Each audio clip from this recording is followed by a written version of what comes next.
Boa noite com Jesus. Amém. Deus continue vos abençoando, honrando a vossa fé. A leitura já foi anunciada no livro do profeta Jó, capítulo 19. Nós leremos a partir do versículo 23. Damos boas-vindas a todos, no precioso nome do Senhor Jesus. Cumprimentamos também nossos irmãos que estão conosco através da internet e desejamos que Deus abençoe a todos que ouvirão esta mensagem. Vamos ler. Quem me dera agora que as minhas palavras se escrevessem. Quem me dera que se gravassem num livro e que com pena de ferro e com chumbo para sempre fossem esculpidas na rocha. Porque eu sei que o meu Redentor vive e que por fim se levantará sobre a terra. E depois de consumida a minha pele, ainda em minha carne verei a Deus. Vê-lo-ei por mim mesmo, e os meus olhos, e não outros, o verão. E por isso os meus rins se consomem dentro de mim. Senhor Deus, obrigado pelo privilégio em poder abrirmos a Bíblia e lermos esta porção de sua palavra. Agora rogamos ao Senhor acrescentar as suas bênçãos a esta leitura e ao meditarmos nas mesmas, juntamente com a mensagem precursora de sua segunda vinda, que o Espírito Santo venha para vivificá-las em nossos corações. O pedimos, ó Pai, no nome de Jesus Cristo, e desde já nós somos agradecidos. Amém, amém. Assentai-vos. Pois bem, meus amados, é um convite que diariamente Deus faz a cada um dos seus filhos. Nós vamos meditar na mensagem intitulada Eu Sei, que é uma mensagem de Páscoa, uma mensagem que fala de ressurreição. E a fé cristã, ela está baseada na morte, sepultamento, a ressurreição e a segunda vinda de nosso Senhor Jesus Cristo. A fé cristã, nossa fé, está baseada sobre estes temas: morte, sepultamento, ressurreição e a segunda vinda de nosso Senhor Jesus Cristo. O profeta de Deus nos faz uma pergunta dizendo: não está você feliz por ter o novo nascimento e poder compreender estas coisas de Deus e permanecer firme? Ele pergunta: não está você feliz por isto? Graças damos a Ti, Senhor, por sua bondade, por sua misericórdia. Irmã Brana fala isso aqui na mensagem: revestivos de todo o poder, ou de toda a amargura de Deus, no parágrafo 49. Ele faz esta pergunta. Vamos ler isto aqui.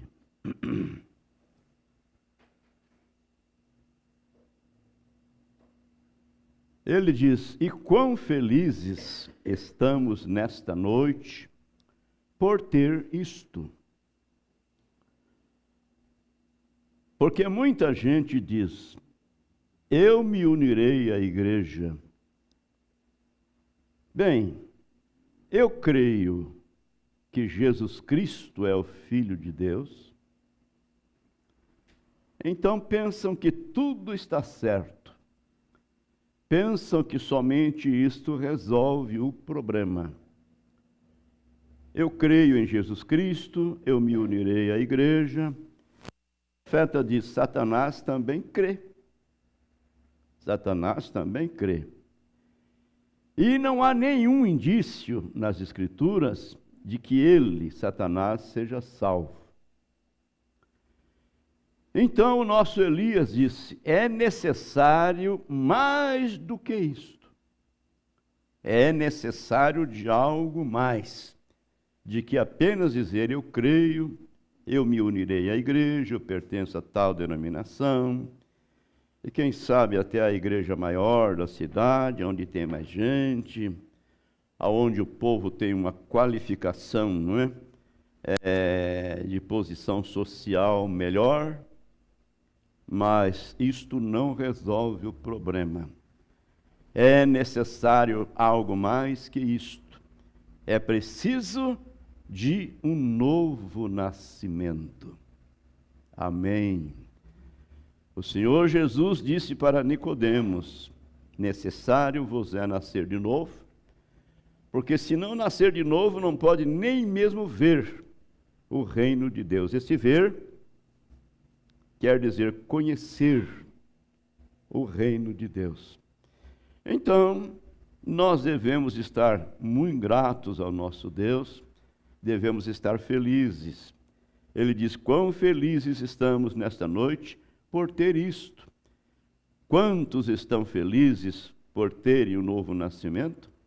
Oh, estou tão feliz. Amém. E nós estamos felizes também.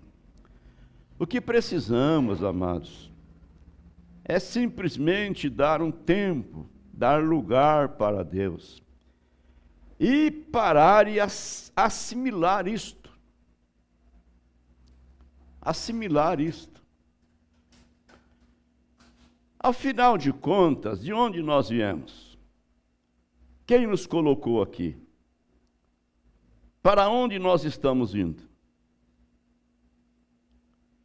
Então nós sabemos que Deus criou o homem para o homem viver eternamente, não apenas 80, 90 anos, 100 anos, mas é para o homem viver eternamente. Porém, tinha uma condição. E visto que Adão e Eva não puderam guardar as poucas palavras que Deus lhes havia ministrado, pecaram, e Deus havia dito que no dia em que comesse certamente morreriam. Então nós sabemos que o salário do pecado é a morte. Então por isso a morte reinou. Nós adoecemos, nós envelhecemos, não é isso verdade? E nós vamos ali, mas haverá uma ressurreição. Amém. Haverá uma ressurreição, e isso deve trazer gozo, alegria.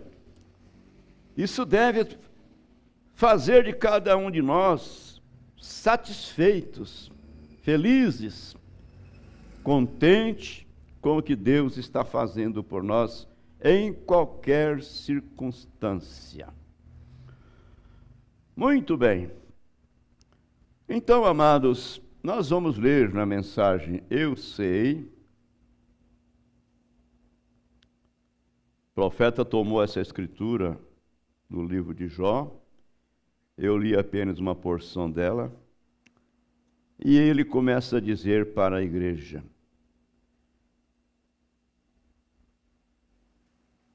depois dele ler, quem dera agora que as minhas palavras se escrevessem, quem me dera que se gravassem num livro, e que com uma pena de ferro e com chumbo para sempre fossem esculpidas na rocha, porque eu sei que o meu Redentor vive.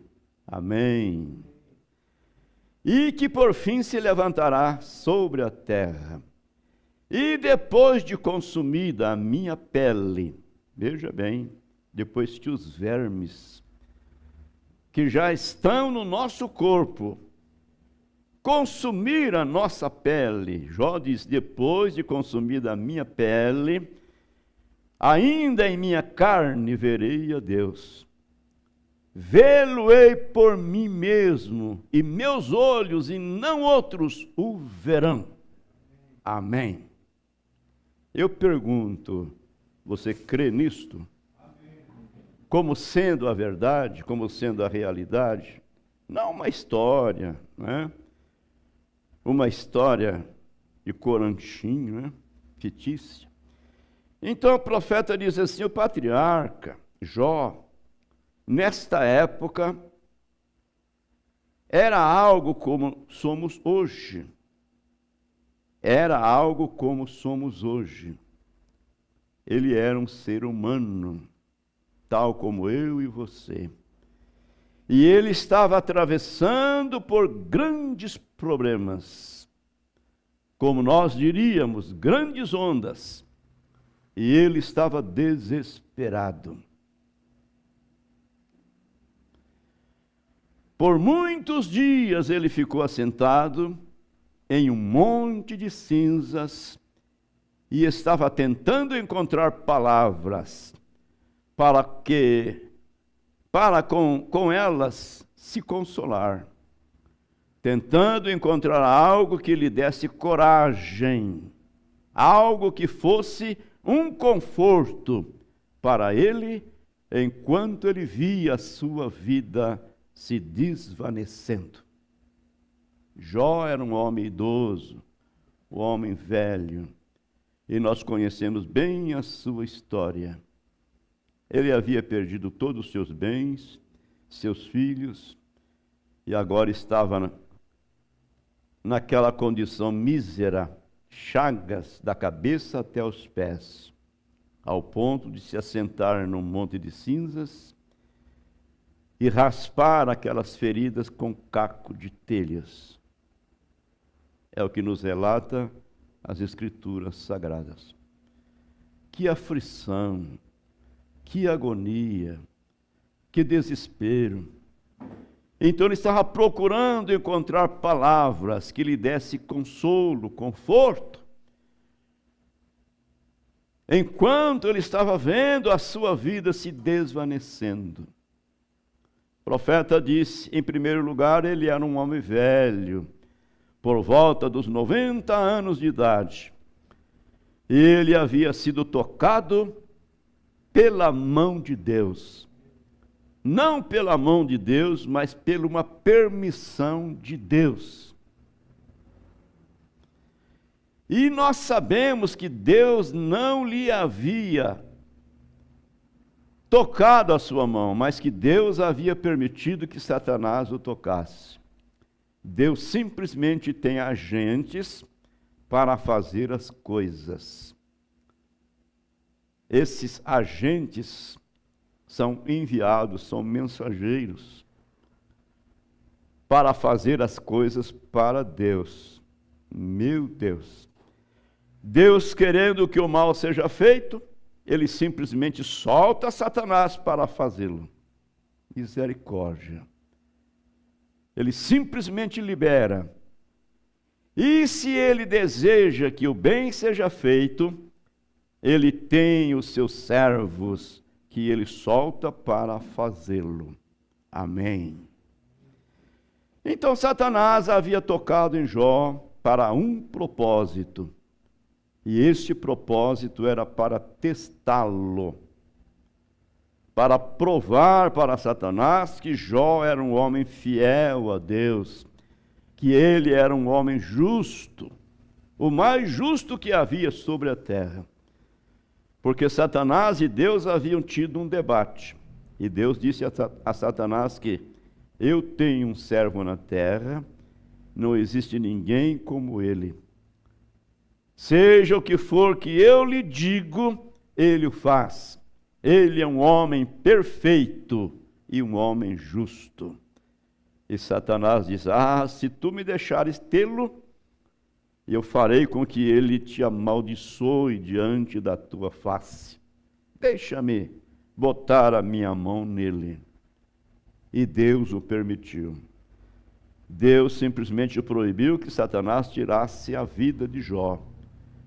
Então Satanás foi lá, tirou todos os seus bens, seus bois, seus camelos, seus jumentos, e Jó ficou pobre. Satanás voltou e Deus perguntou: que tal? Você observou o meu servo Jó? Veja como Satanás é astucioso. Satanás disse para Deus: o homem tendo saúde, ele pode começar tudo de novo. Então Deus permitiu que Satanás colocasse aquela doença, aquela enfermidade em Jó, até chegar naquele ponto mísero de assentar sobre um monte de cinzas e raspar aquelas feridas com caco de telha. Tiago faz uma pergunta para mim e para você. Ouviste qual foi a paciência de Jó? E viste o fim que o Senhor lhe deu? Porque o Senhor é muito misericordioso. Amém. Jó teve paciência com Deus. Então, vamos ler mais um pouquinho. Satanás disse: se tu me deixares tê-lo, eu farei com que ele te amaldiçoe diante da tua face.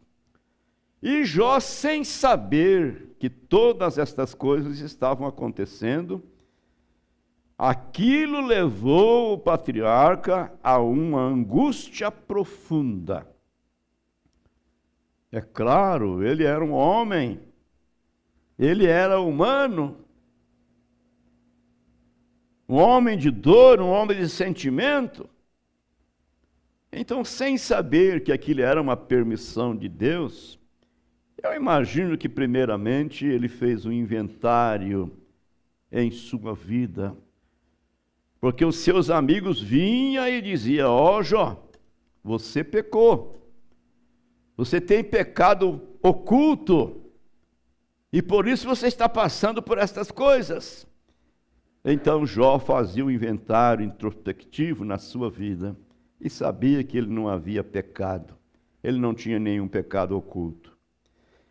Então, sem saber que essas coisas estavam acontecendo por uma permissão de Deus, isso levou a uma angústia profunda. Porém, mesmo assim, de algum modo, quando ele ficou sem nada, ele continuou mantendo a sua posição em Deus, a sua posição em Cristo. Amém. Eu sei que o meu Redentor vive, disse ele. Agora, nós, eu e você, a igreja, nós passamos por estas situações. Deus ama provar os seus filhos. É verdade.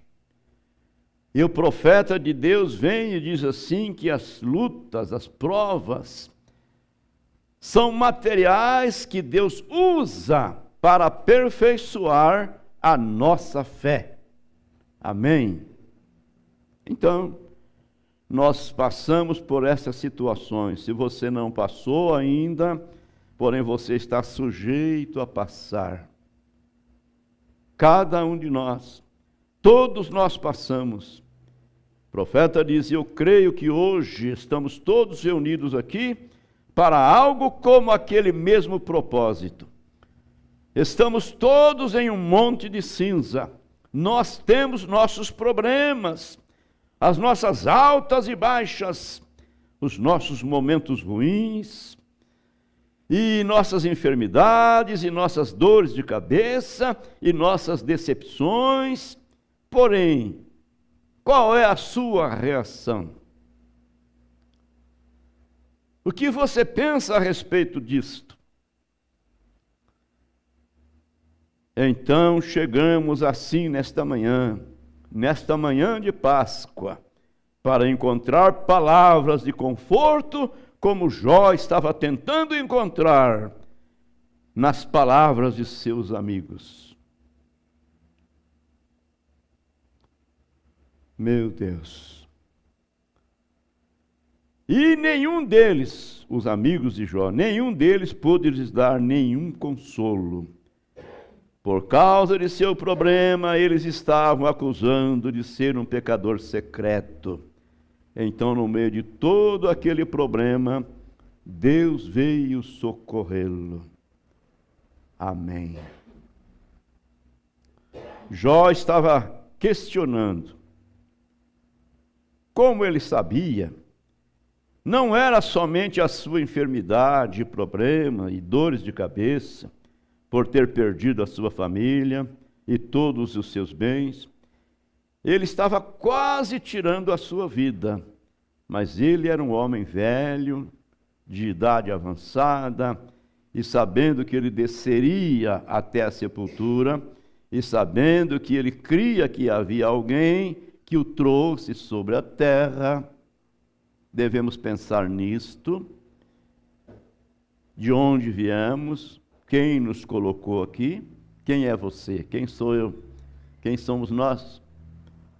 Jó pensava nestas coisas, sabendo que ele cria que havia alguém que o trouxe à terra. Ele simplesmente não podia vir aqui por si mesmo, nem eu e nem você.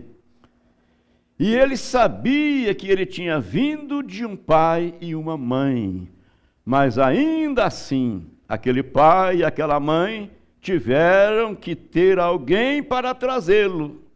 E isso voltaria lá atrás, no original. Amém. É Deus quem trouxe os seres humanos para a terra. Então ele se preocupou com isto.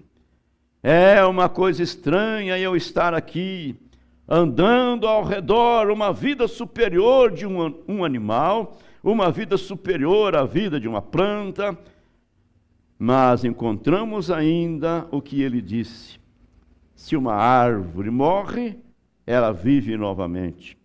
Se uma flor morre, ela vive novamente. Mas ele disse: o homem deita, ele rende o espírito. E onde está ele? Os seus filhos vêm lamentar sobre ele, prestar homenagem, e ele não percebeu aquilo. E estava querendo saber qual era o problema. Que Deus deixaria uma vida como aquela viver novamente, tal como as flores e as plantas, mas não poderia o homem viver novamente. Tudo isto lhe perturbava.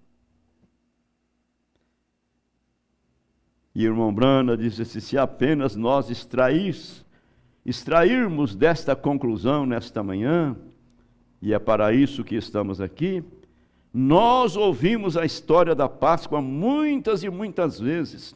Eu estava pregando isso aqui num domingo de Páscoa. E lemos de um lado ao outro, e hoje os seus programas radiofônicos, você ouvirá diferentes ministros abordar esse tema. Mas o que eu pensei para o meu pequeno grupo que o Senhor tem me dado nesta manhã, eu trarei isso de um ponto de vista diferente, se eu puder, chegando a um lugar. Por que passamos por esses problemas?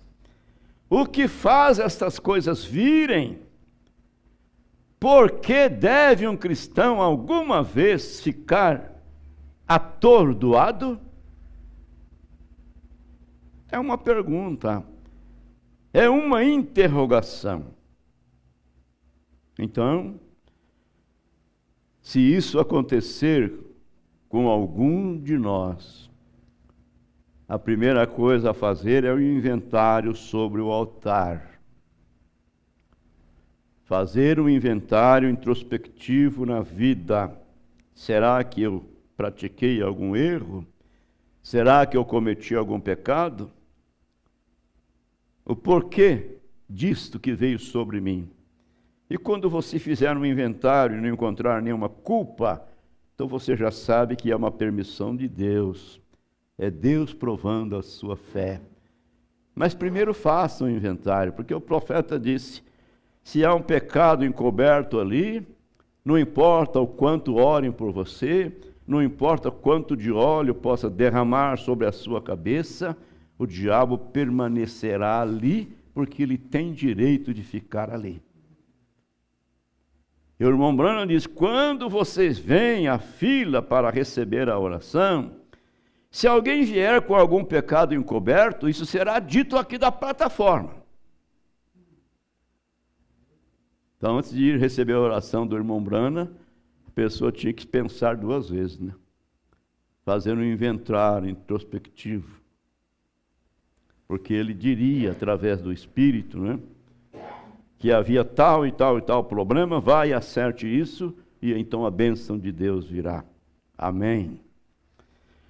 Então ele continua dizendo para nós, por que passamos por esses problemas? O que faz essas coisas virem? Por que deve um cristão alguma vez ficar atordoado? Porque tudo simplesmente não corre perfeitamente para um cristão. Mas isto não acontece, e nós sabemos disto.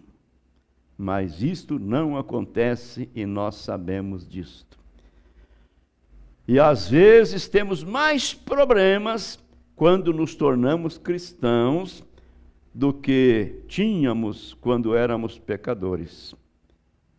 Naturalmente está escrito, Jesus falou, não é? No mundo tereis vida tranquila, calma, cheia de gozo, de alegria, de felicidade. Foi isso que ele falou? No mundo tereis aflições, mas tenha bom ânimo, eu venci o mundo. Em outras palavras, eu venci por você. Eu venci, se você estiver em mim, você vencerá também. Naturalmente está escrito, muitas são as aflições dos justos, mas Deus os livra de todas. Deus prometeu muitas aflições, sofrimentos estranhos e coisas estranhas que poderiam estar além de nossos sentimentos ou de nossa compreensão. Mas isso sempre contribui para o bem. Amém. Não nos diz a Bíblia que todas as coisas, o quê? Todas as coisas contribuem para o bem daqueles que amam a Deus, daqueles que são chamados pelo seu decreto. Amém. Então não importa o que esteja acontecendo, você tem um Deus que te guarda, você tem um Deus que é o seu socorro presente na hora da angústia.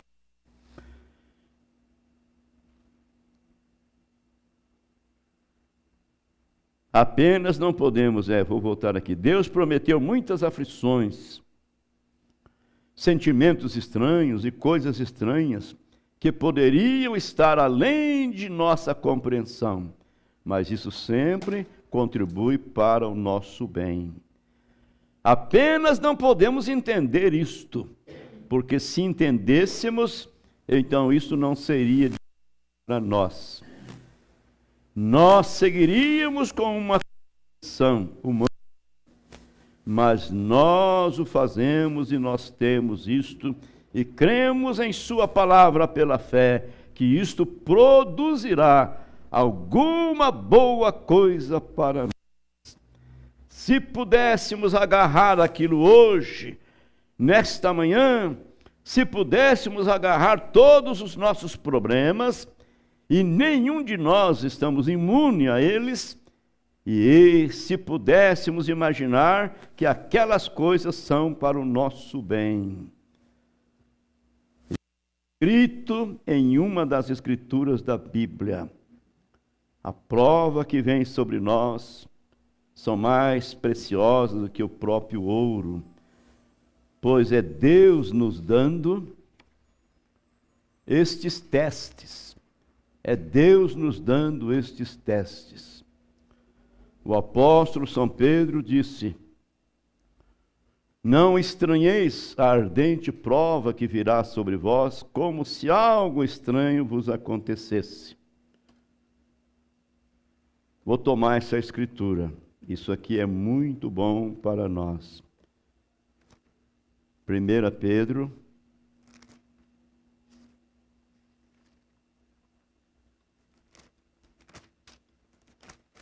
devia ter marcado aqui a minha Bíblia. 1 Pedro 4, a partir do versículo 12. Vamos ler essa escritura primeiro. Ouçamos isto, amados. Não estranheis a ardente prova que vem sobre vós, para vos tentar, como se coisas estranhas vos acontecessem. Não estranheis, mas alegrai-vos no fato de serdes participantes das aflições de Cristo, para que também na renovação da sua glória vos regozijareis e alegreis. Amém. Se pelo nome de Cristo sois vituperados, bem-aventurados sois, porque sobre vós repousa o Espírito da glória de Deus. Agora, que nenhum de vós padeça como homicida, ou ladrão, ou malfeitor, ou como que se intrometesse em negócios alheios. Mas se padecemos como Cristo, não se envergonhe, antes glorifique a Deus nesta parte. Amém. Voltando aqui, 1 Pedro, no capítulo 1, verso 7, ele diz: para que a prova da vossa fé, muito mais preciosa que o ouro que perece e é provado no fogo, o ouro perece e ele é provado no fogo, ele é refinado no fogo. E a sua fé é muito mais preciosa do que aquele ouro que perece, se acha em louvor e honra e glória na revelação de Jesus Cristo. Amém. Nós não gostamos de ser provados. Nós não gostamos de ser testados. Mas, repito, o profeta disse: esse é o material que Deus usa para aperfeiçoar a nossa fé. Depois que nos tornamos sua propriedade do Senhor, através da nossa confissão, no nosso batismo, nós não confessamos que, se preciso, daríamos até a nossa própria vida por amor a Ele? Então, depois que nos tornamos propriedade dele através da nossa confissão no batismo, ou nossa promessa de andarmos em vida para Ele, então cada prova que vem sobre nós é para nos aperfeiçoar para a sua glória. Amém. É para nos trazer a um lugar onde Deus pode fazer a si mesmo mais real a nós do que Ele já era antes da prova chegar. Aquilo faz com que você se aproxime mais de Deus. Às vezes nós não temos muito tempo para Deus, é verdade. A barriga está cheia, a despensa está cheia, não está faltando nada, não é? Mas quando a gente passa por uma prova, por um teste rígido, isso nos leva a aproximarmos mais de Deus, confiarmos mais nele. O profeta diz: eu quero me unir a Jó nesta manhã para dizer que já vivi o suficiente para saber que isto é a verdade. Eu quero me unir a Jó para dizer que já vivi o suficiente para saber que isto é a verdade. Eu tenho visto isso em minha própria vida, que todas as vezes que aparece uma grande circunstância, que eu não consigo passar ao redor dela, ou debaixo dela, ou por cima dela, Deus faz o caminho se tornar glorioso. Amém? Eu simplesmente gostaria de saber como a sua graça faz isto, mas Ele o faz. Oh, irmãos, Igreja de Deus, tendo um Deus como esse, crendo nesse Deus como nós cremos, ora, temer o quê? A morte é o pior inimigo do homem. Isso é verdade. A morte é o pior inimigo do homem, mas a morte já foi vencida. E nós somos mais do que vitoriosos porque estamos em Cristo. O profeta diz aqui no parágrafo 59, Daniel viu um anjo. Quando ele foi jogado lá na cova dos leões, e passou a noite junto com aqueles leões, e os leões não puderam fazer nada para ele, porque o anjo do Senhor estava lá. Amém? Então Daniel viu um anjo. Os filhos hebreus viram o Filho de Deus lá dentro da fornalha com eles. Noé viu o arco-íris depois do dilúvio. Abraão viu a Deus face a face. Mas Jó viu a ressurreição. Amém, que coisa gloriosa. Jó viu a ressurreição. Ele olhou para a frente. Todos os patriarcas e grandes santos da Bíblia esperaram por aquele dia com segurança, através de sua visão, através da revelação deles, que ali chegaria a hora da ressurreição. Vamos voltar um pouquinho aqui. Todos aqueles homens, depois de ver anjos, vendo Deus e todas essas coisas, eles nunca viram nada para lhes dar esperança além da sepultura. Mas Jó viu a ressurreição, Jó viu a Páscoa, Jó viu a coisa que consola cada coração. Amém? Então, quando ele viu, que minhas palavras sejam impressas em um livro, que elas sejam esculpidas com uma caneta de ferro na rocha. Tudo havia se voltado contra ele, nem mesmo seus servos falavam com ele. A sua esposa era uma estranha para ele. Ali estava ele assentado em um monte de cinza, aquela grande prova. E a igreja virou suas costas para ele por 7 dias, e sem ninguém para lhe consolar. Mas quando ele teve aquela visão, então ele pôde ser consolado com a ressurreição. Ainda que os vermes consumam a minha pele, ainda em minha carne eu verei a Deus. Eu o verei por mim mesmo, os meus olhos, e não outros o verão. Agora, amados, se Jó, através de uma visão, pôde se colocar tão firmemente sobre uma promessa, quanto mais deveríamos nós nos firmar, depois de Cristo ter ressuscitado dos mortos, e se tornado as primícias daqueles que dormem, e ter nos enviado o Espírito Santo de volta como um selo da promessa sobre nós, para que nós também pudéssemos viver. Ele diz, porque eu vivo, vós também vivereis. Amém. Que consolo, que conforto temos nós, eu e você, crendo nestas grandes verdades, vendo a sua grande presença no nosso meio, operando, fazendo os mesmos sinais e maravilhas que ele fez na terra, e nos dando a esperança, e nos abençoando, e a ressurreição, e então pertencemos permanecemos no nosso monte de cinza.